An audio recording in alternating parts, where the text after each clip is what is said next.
السلام عليكم ورحمة الله وبركاته. ازيكم عاملين ايه؟ وحشتوني جدا جدا. بصوا النهارده كده هنطبخ اكله في السريع كده مش تاخد مننا وقت خالص. قلت ايه اشارككم النهارده كده يومي عشان بجد انتوا وحشتوني جدا جدا. قلت اشارككم يومي بقى ونشوف هنعمل ايه مع بعض. بصوا انا بشرب بصلتين في الحله كده على طول من المبشره، واحط عليهم معلقه سمنه. تمام.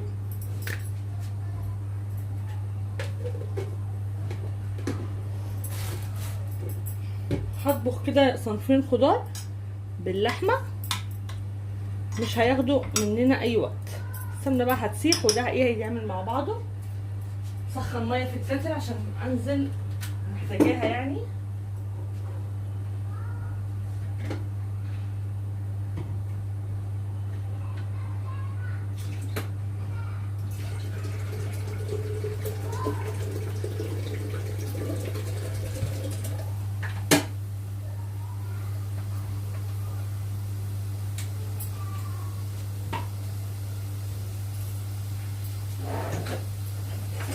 معلقه كده ايه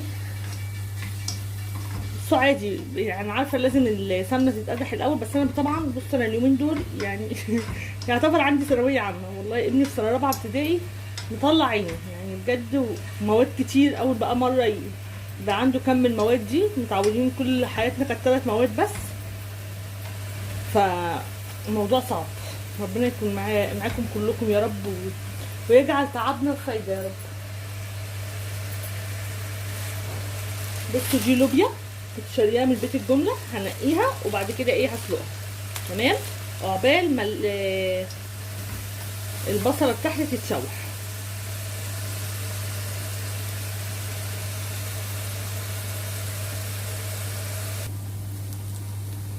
بصوا بقى اللحمه اهي اتشوح، البصله اهي تمام اتشوحت. وبصوا هنا حطيت اللوبيا تتسلق، وابتدي بقى انزل باللحمه بتاعتي.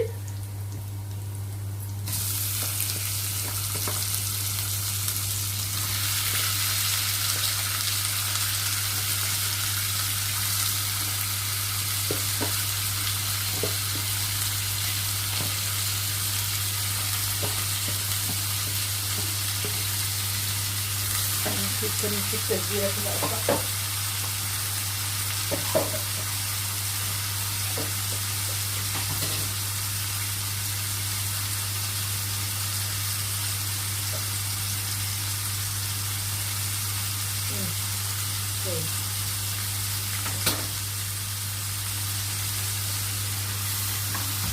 قطعتين دول كانوا كبار فتبقى صحن عشان كله يبقى نفس الحجم يعني. هشوح بقى البصله كده باللحمه، واحط حبه فلفل اسمر، واسيبها تاخد صدمه وتنزل ميتها وتشربها تاني. تمام. وبعد كده انزل عليها بقى بالميه السخنه عشان تستوي. تمام. دي طريقتي في اي خضار بعمله. اللحمه بعملها بالطريقه دي، مش بسلق لحمه. اللحمه بسلقها لو هعمل فته فقط لا غير، انما احنا بنحب اللحمه جوه الخضار كده متشوح بالبصل.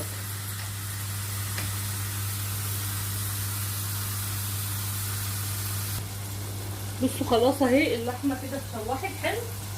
هجيب بقى الميه المغليه وهنزل عليها بالميه المغليه.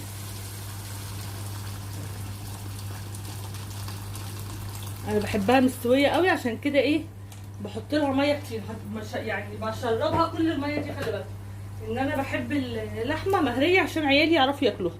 عيالي لو اللحمه مش مهريه كده ودايبه مش هياكلوها. فانا كده هسيبها بقى تشرب الميه دي كلها، وبعد كده هقول لكم هنعمل ايه. انا ضاربه طماطم في الخلاط من امبارح، كنت بعمل مكرونه فانا ايه بصلصه، فقلت اعمل صلصه بالمره للطبيخ بكره اوفر كل شويه، عشان انا ما بحبش اصلا كل شويه اطلع الخلاط واعمل واصفي طماطم والكلام ده طبعا. بس انا زي ما قلت لكم الطماطم الايام دي غاليه، فمش عارفه اشتري كميه واخزنها واعملها بالهاند بلندر، فبشتري طبعا ايه الاسبوع باسبوع يعني. بس فانا كده اهو دي بقى هتشيل طبعا الريم دوت، وهسيبها بقى تستوي. يلا بينا نعمل الرز واللوبيا هي بتتسلق. جبت بقى حله تانية اهي هحط فيها حبه زيت ذره او زيت عباد شمس اللي عندك، المهم يكون زيت حلو للرز. وعليه معلقه سمنه. الرز لازم تحطي سمنه وتحطي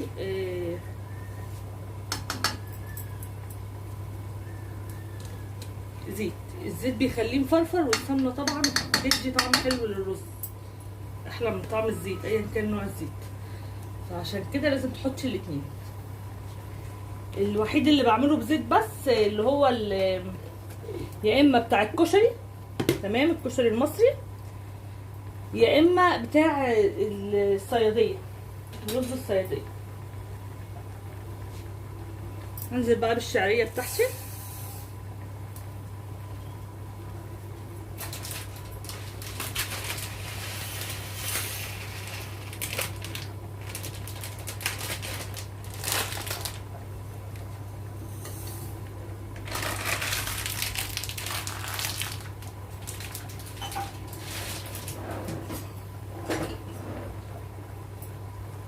واسيبها تتحمر بقى كده مع الزيت والسمنه، واروح اغسل الرز واحط معيار الرز في الكتل، عشان انا بعمل الرز بالمعيار عشان اجيب ميه مغليه. بصوا الشعريه اهي اتحمرت، هنزل بقى بالرز.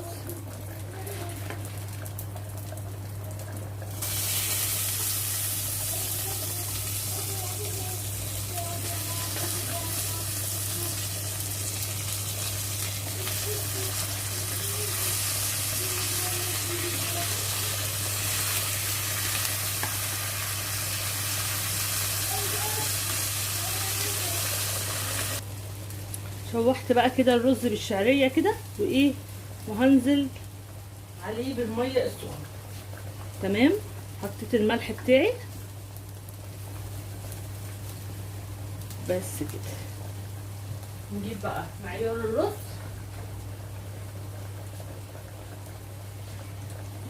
ميه مغليه من الكتل، واجي معيار الرز.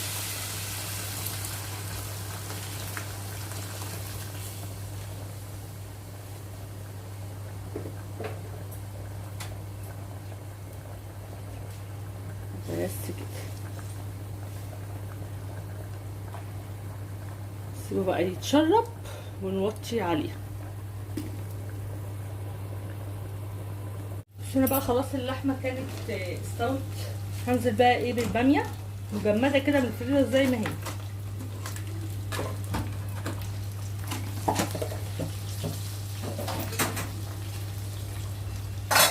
تمام، هحاول بس اكسرها كده، او هوطي عليها بقى واغطي عليها لحد ما تفك. اهي بتفك والله يا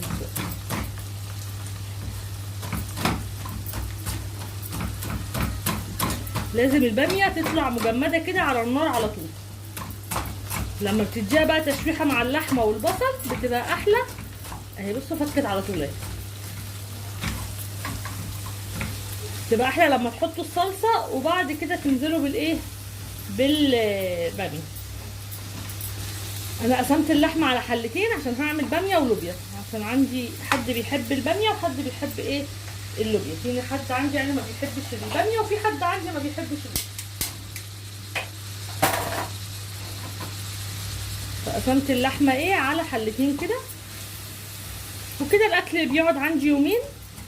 بصي بقى يا ستي، يعني انا مثلا انا وعيالي، عشان عيالي برده مش اكلت لحمه والكلام دوت، يعني هم اخرهم حته، ممكن يكفيني. يعني دي على فكره حاجه تخليكي توفري، انا بقول لك المعلومه دي لانها حاجه حلوه تخليكي توفري. مثلا انا ما بجيب لحمه، مثلا لو هتقعد عندي يوم هجيب نص كيلو لحمه، تمام، بيتبقى منها حتتين ولا حاجه، لان زي ما قلت لكم ولادي يعني مش بياكلوا كتير، وانا برده ماليش في اللحمه، بحب الفراخ اكتر.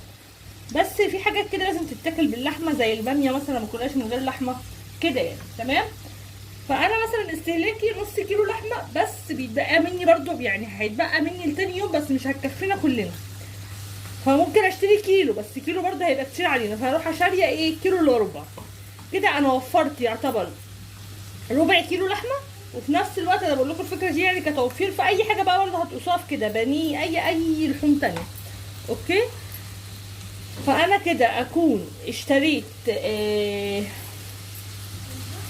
وفرت ربع كيلو، وفي نفس الوقت قاعد الاكل عندي يومين بدل ما يقعد يوم، وكده خلصت من الاكل يومين.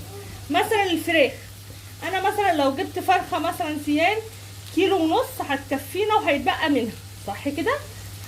كأنا وولادي الفرخه هتبقى صغنطوطه كده هتكفينا، بس هيتبقى منها مثلا قولوا ورك او ايه حاجه، تمام. فاروح شاريه فرخه 2 كيلو ونص بدل كيلو ونص، قعدت عندي اليومين، والصدر بتاعها كده بيبقى ما شاء الله كبير، بتعرفي تفصصيه لولادك يعني وكده، وفي نفس الوقت برضه وفرتي ان انت عملتي اكل اليومين بدل يوم واحد. فامشي على الفكره دي. بانيه نفس القصه، مثلا تستهلكي نص كيلو بانيه، ممكن يتبقى لك قطعه او قطعتين، فجيبي كيلو الا ربع بانيه هيقعد معاكي يومين. لو مشيتوا بالفكره دي هتلاقي الموضوع وفر معاكم كتير جدا جدا. انا ماشيه بالطريقه دي، بتوفري فلوس، بتوفري وقت، بتوفري مجهود، بتوفري وقفه في المطبخ في الحر، حاجات كتير الموضوع ده بيوفر معاكي. فاهمين قصدي ايه؟ كده خلاص اهو حطيت الباميه وهنا اللوبيا. هروح اجيب بقى الصلصه اللي انا ضرباها امبارح. بصوا دي الصلصه اهي ضرباها، هنزل نصها على اللحمه الثانيه لللوبيا. امبارح كنت ضاربه حوالي كيلو طماطم، تمام. هنزل نصها على اللوبيا والنص التاني هو هخليه للباميه.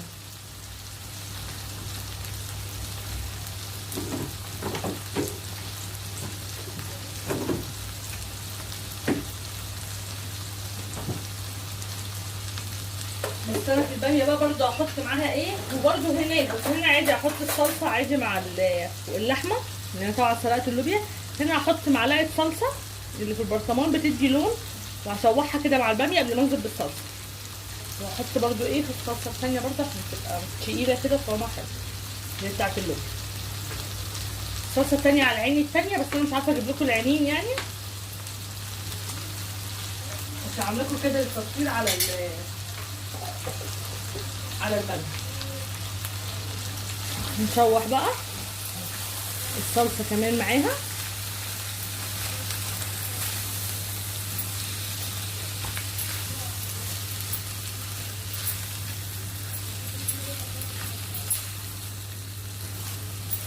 خلاص كده. التشويحه دي برضو بتخلي الصلصه الماده الحافظه اللي فيها بتروح. انزل بقى بالصلصه.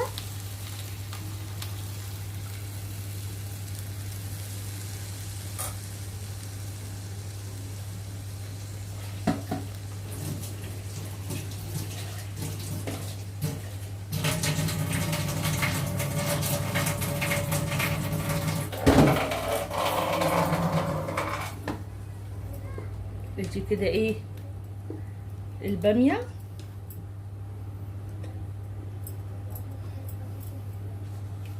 معايا استوت، مش هتستوي خلاص كده خلصت.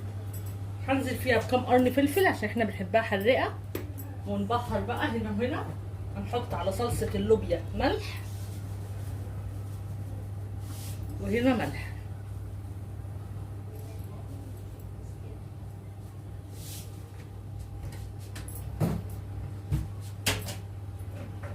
هحط هنا فلفل اسمر،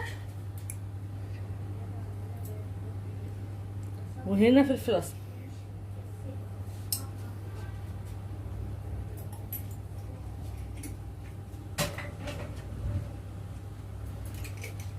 هنا حبة كمون بس مش كتير، وهنا برضو حبة كمون مش كتير. هي بتبقى اكتر حاجة عايزاها بالفلفل الاسمر. البامية بقى بتحب ايه؟ طبعا كزبرة. من غير كزبرة الكزبرة بتودي البامية في حتة تانية خالص.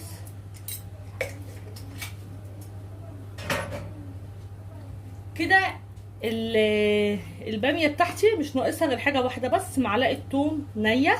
ما بحبش اعمل لها طشه، بحبها نيه، بحب التوم فيها ني، مش طشه كده تحمير زي الملوخيه، لا. بحط الكزبره كده عليها، وبحط برضو التوم ني، بس كده. بالنسبه بقى هنا بصوا الرز خلاص خلص، وادي اهي صلصه اللوبيا، تمام. تتسبك بقى حبه، وهنزل عليها ايه باللوبيا. وادي الرز. بصوا برضه عامله الرز يقعد معايا يومين. بكره كده انا مش طابخه حاجه خالص، هيبقى تسخين. بسخن الرز عادي في الميكرويف، والطبيخ طبعا الباميه لما كل ما بتبات بيبقى طعمها احلى وكده. دي بس هتتسبك صلصه اللوبيا هنزل عليها هنا، هحط معلقه توم دلوقتي بس من الفريزر عادي عندي، وهنا دي هتتسبك هنزل عليها باللوبيا اهي انا سلقاها. وخلاص كده الاكل بتاعي خلص، مفيش اسهل من كده. هشوفكم بقى لما اغرف ان شاء الله، هوريكم شكل الاكل بعد ما يخلص. باي باي. بصوا بقى كده الاكل خلاص خلص. ادي الرز وادي الباميه بس سايباها تتسبك عشان بحبها متسبكه قوي، وادي اللوبيا كمان خلصت كده. اكلنا خلص. ما تنسوش بقى تحطوا اللايك. كنت هصور لكم والله بعد المغرب بس احنا عندنا دروس ومش عارفه ايه، واللي هياكل الاول واللي هياكل بعد كده، يعني مش هناكل مع بعضينا بس. فقلت بقى اوريكم شكل الاكل بعد ما خلص.